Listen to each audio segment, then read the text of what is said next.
আসসালামু আলাইকুম। আশা করি সবাই ভালো আছেন।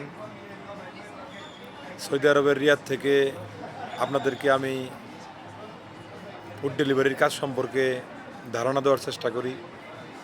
সবসময় কাস্টমারদের কাছে যাই, তখন আপনাদেরকে ভিডিও করে দেখাই। খাবার, রেস্টুরেন্ট সম্পর্কে ধারণা দেওয়ার চেষ্টা করি। ঠিক আছে?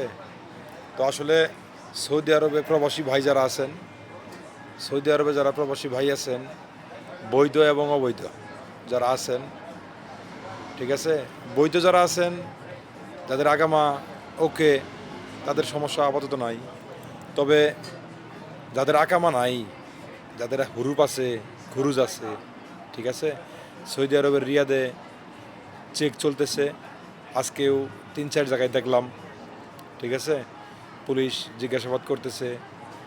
আর দুইটা দেখলাম, মানে দুইটা পুলিশের গাড়ি চেক করতেছে আপনার ওই ইয়ের ভিতরে, কনস্ট্রাকশনের কাজ করে, ওইটার ভিতরে যাইয়া তারা চেকিং করতেছে। ফুড ডেলিভারির খাবার লইয়া গেছি, তো আমি এই জিনিসটা দেখতে পেলাম। যারা অবৈধ আছে, যারা, তারা সাবধানে থাকবেন, একটু সেভে থাকার চেষ্টা করবেন, ঠিক আছে।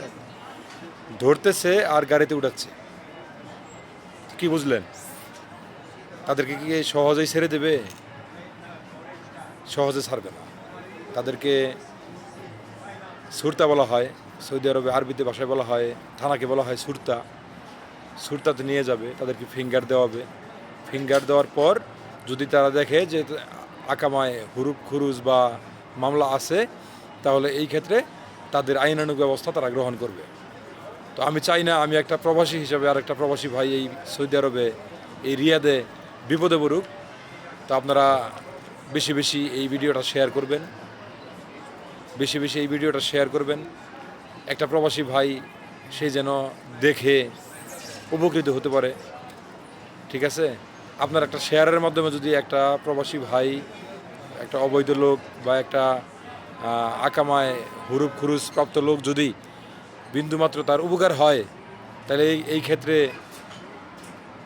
আল্লাহ তাআলার পক্ষ থেকে আপনার সওয়াব হবে ভাই, সওয়াব হবে। মানুষের উপকার করতে হয়। আমার আজ পর্যন্ত আমি বুঝমান হওয়া পর্যন্ত, ঠিক আছে, কোনো দিন কারো উপকার চাইছি, বাট কোনো দিন কারো ক্ষতি করি নাই, ক্ষতি করার চেষ্টাও করি নাই। আল্লাহ তাআলা যেন না করায়, ঠিক আছে। সকলের সুস্থতা